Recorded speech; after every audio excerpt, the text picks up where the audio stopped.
یہ شوگر کا جو مرض ہے اس میں ہوتا ہی یہ ہے کہ بنیادی طور پر ہمارا جگر جو ہے نا وہ ڈسٹرب ہو جاتا ہے، وہ بیمار ہو جاتا ہے، اور اس کے ساتھ ساتھ لبلبا جو اس کے تابع ہے وہ بھی بیمار ہو جاتا ہے۔ بسم اللہ الرحمن الرحیم۔ سامعین، آج کا ہمارا موضوع جو ہے نا وہ شوگر کے بارے میں ہے، جسے ڈائبٹیس میلیٹس اس کا نام ہے۔ یہ بیماری بھی بڑی عام ہو رہی ہے۔ اصل میں اس میں ہوتا یہ ہے کہ ہمارا جسم جو ہے نا یہ مٹھاس کو ہضم کرنے کا جو ہمارے جسم کے اندر نظام موجود ہے تو یہ کارخانہ کمزور ہو جاتا ہے، اور اس کی وجہ سے بہت سارے مسائل جو ہے نا وہ پیدا ہوتے ہیں۔ اصل میں یہ ہوتا ہے کہ جو ہم مٹھاس کھاتے ہیں تو وہ ہمارا جو جگر ہے وہ اس پر کام کرتا ہے، تو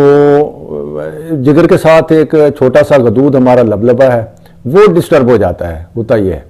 تو بالفرض یہ ہے کہ اس طرح سے کہ اگر ہم کوئی بندہ جو ہے وہ زیادہ مقدار میں جو ہے نا گلوکوز استعمال کرے تو اگر وہ لبلبا ٹھیک ہے اور جگر بھی صحیح کام کر رہا ہے تو بالفرض وہ 400 گرام جو ہے نا وہ استعمال کرتا ہے گلوکوز، تو جگر یہ کام کرے گا کہ وہ 100 گرام جو ہے نا اپنے لیے محفوظ کر لے گا، اس کی کچھ مقدار جو ہے نا وہ عضلات کو روانہ کر دے گا، اور باقی جو مقدار ہے اس کو وہ جو نشاستہ ہے یا مطلب چربی ہے اس کو فیٹس ہیں اس گلوکوز میں تبدیل کر دے گا۔ لیکن جب یہ ہوتا ہے کہ یہ لبلبا صحیح کام نہیں کر رہا ہوتا، ہم اس کو بیمار کر لیتے ہیں اس طرح سے کہ پرہیز نہیں کرتے اور مسلسل جو ہے نا چکنائیوں والی چیزیں جو ہیں وہ استعمال کرتے رہتے ہیں، تو پھر وہ اس طرح عادی ہو جاتا ہے کہ ہم کوئی ایسی چکنائی والی چیز کھائیں یا زیادہ میٹھی چیز کھائیں تو وہ ہمارا لبلبا جو ہے نا وہ اس طرف متوجہ نہیں ہوتا بھی ہے تو دیر سے متوجہ ہوتا ہے، اور پوری جو انسولین کی رطوبت ہے وہ غذا میں شامل نہیں کرتا۔ تو اس کی وجہ سے پھر یہ ہوتا ہے کہ جسم کے اندر مٹھاس جب بڑھ جاتی ہے تو جسم کے جو خلیات ہیں وہ پھول جاتے ہیں، اور یہ صورتحال بالکل ایڈز یا ہیپاٹائٹس کی طرح ہو جاتی ہے، کیونکہ اس میں یہ ہوتا ہے کہ قوت مدافعت جو ہے نا یہ کمزور پڑ جاتی ہے۔ کوئی بھی بیماری مریض کے قریب سے گزر جائے تو اس کو لگ جاتی ہے آسانی سے، اور پھر آسانی سے ٹھیک ہونے میں نہیں آتی۔ تو قدرت کا بنایا ہوا یہ نظام ہے کہ جب مٹھاس جو ہے وہ صحیح طور پر ہضم ہوتی ہے تو گلوکوز میں گلائکوجن میں تبدیل ہو جاتی ہے، تو اس کے بعد یہ لبلبا جو ہے جب آنتوں پر اپنے رطوبت جو ہے نا پنکریاٹک جوس یا اپنی رطوبتیں ڈالتا ہے تو اس سے یہ ہوتا ہے کہ پھر بعد میں جب غذا ہضم ہوتی ہے تو انسولین جو ہے نا وہ بنتی ہے، تو انسولین بنتی ہے اس طرح سے کہ چکنائیاں جو ہے نا وہ گلوکوز کی مدد سے جلتی ہیں اور جسم کو توانائی ملتی ہے۔ تو جب یہ ہمارا سسٹم خراب ہو جاتا ہے تو جسم کو توانائی نہیں ملتی، بلکہ یہ ہے کہ گردوں کو یہ تربیت دی گئی ہے 200 ملی گرام تک گلوکوز اس کو وہ استعمال کر سکتے ہیں، تو کھانا کھانے کے بعد جو ہے یہ 180 یا 200 ملی گرام تک اس کی مقدار جو ہے نا وہ قائم رہتی ہے، اور کم از کم جو ہے یہ 80 کی اس کا حد ہے 80 ملی گرام۔ تو شوگر کا جو مریض ہے اس میں یہ ہوتا ہے کہ کھانے کے بعد یہ تقریباً 300 ملی گرام تک اس کی شوگر جو ہے نا بڑھ جاتی ہے۔ اب گردے جو ہیں وہ 200 ملی گرام سے زائد جو بچنے والی گلوکوز ہے اس کو پھر پیشاب کے راستے خارج کر دیتے ہیں، تو اتنی مقدار کا خارج ہو جانا بذات خود ایک المیہ ہے۔ اس سے پھر یہ ہوتا ہے کہ مٹھاس جو ہے جسم کے اندر جب بڑھ جاتی ہے تو اس سے ہمارے خلیے پھول جاتے ہیں،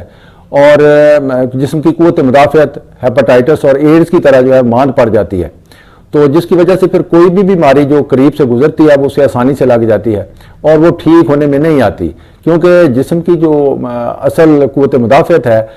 وہ کمزور ہوتی ہے، اور اس قوت مدافعت کی وجہ سے ہی انسان جو ہے نا وہ بیماریوں کا مقابلہ کر سکتا ہے۔ جس کی قوت مدافعت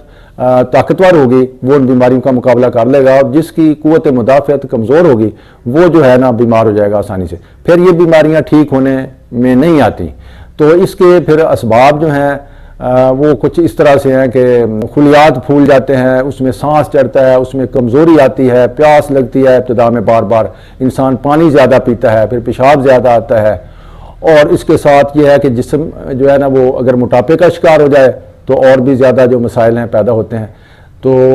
جگر جو ہے وہ قوت مدافعت کا مرکز ہے وہ ڈسٹرب ہو جاتا ہے، اس کا جو لبلبا ہے وہ جان بوجھ کر جب چکنائی آتی ہے تو اس پر اپنے رطوبت نہیں ڈالتا، یہ ڈالتا بھی ہے تو بہت کم ڈالتا ہے اور دیر سے ڈالتا ہے، جس کی وجہ سے پھر یہ مسائل جو ہے نا پیدا ہوتے ہیں۔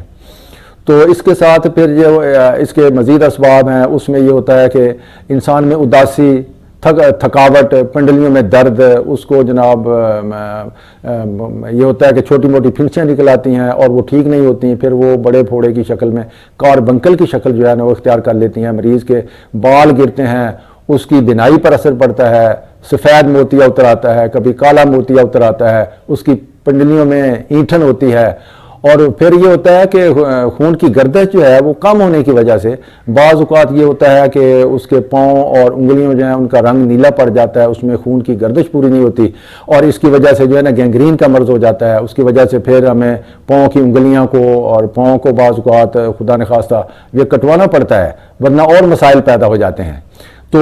مریض جو ہے وہ بالکل اس کے اندر توانائی نہیں رہتی، وقت کے ساتھ ساتھ اگر وہ پرہیز نہیں کرتا تو یہ بڑی تکلیف دہ بیماری ہے، اور یہ انسان کو جو ہے نا موت کی منہ تک لے جاتی ہے۔ تو یہ اس کے کچھ اسباب ہیں۔ اب یہ ہے کہ اس کی جو تشخیص ہے اس کے کیا طریقے ہیں۔ ایک تو علامات سے پتہ چلتا ہے، دوسرا یہ ہے کہ لیبارٹری ٹیسٹ سے اس کا پتہ چل جاتا ہے کہ ہم جب اپنا بلڈ کا ٹیسٹ کروائیں، پیشاب کا ٹیسٹ کروائیں تو اس میں ہمیں پتہ چلتا ہے۔ تو لیبارٹری والے جو ہیں اس کو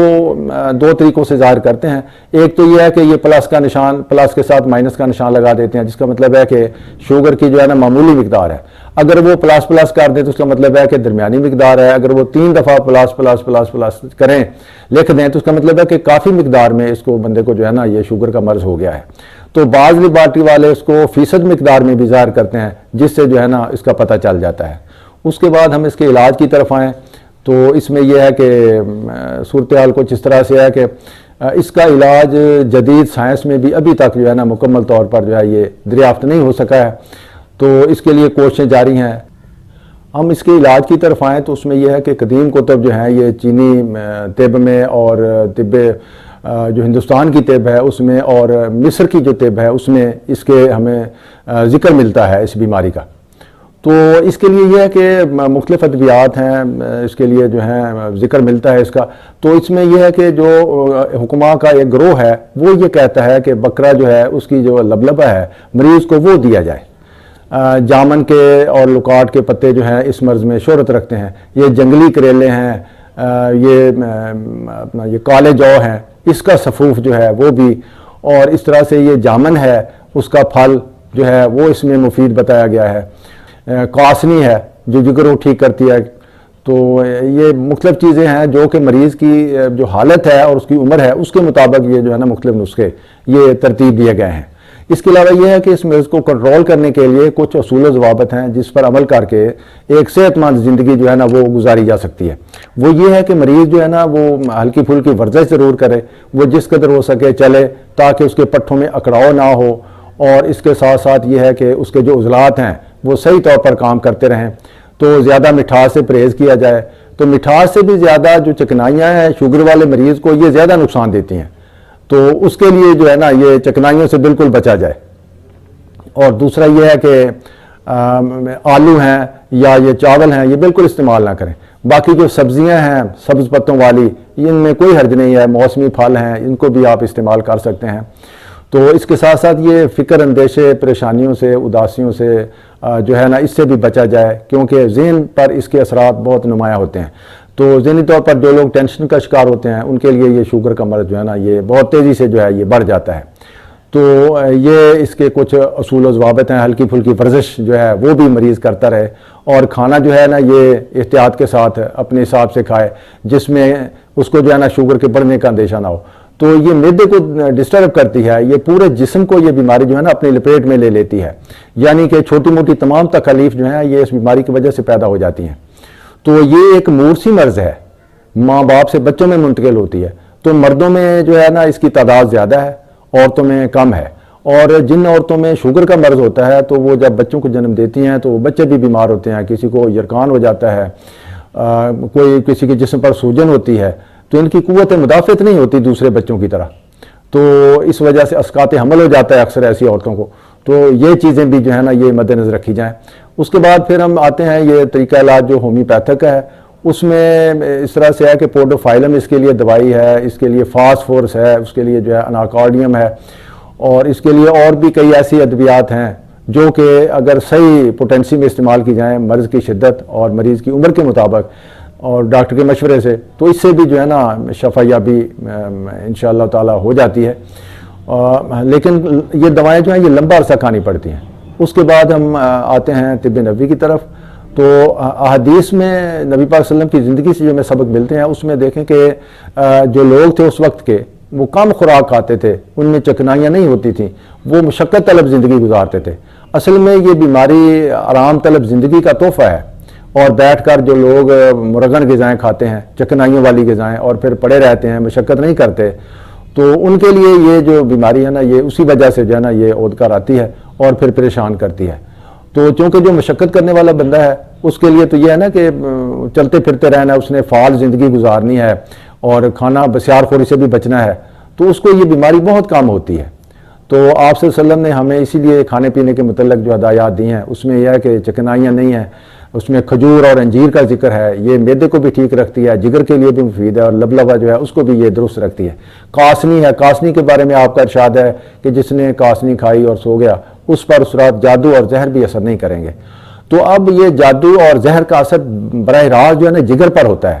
تو اگر آپ کا جگر 100% تندرست ہے تو واقعی اب زہر بھی کھا لیں گے تو اثر نہیں ہوگا۔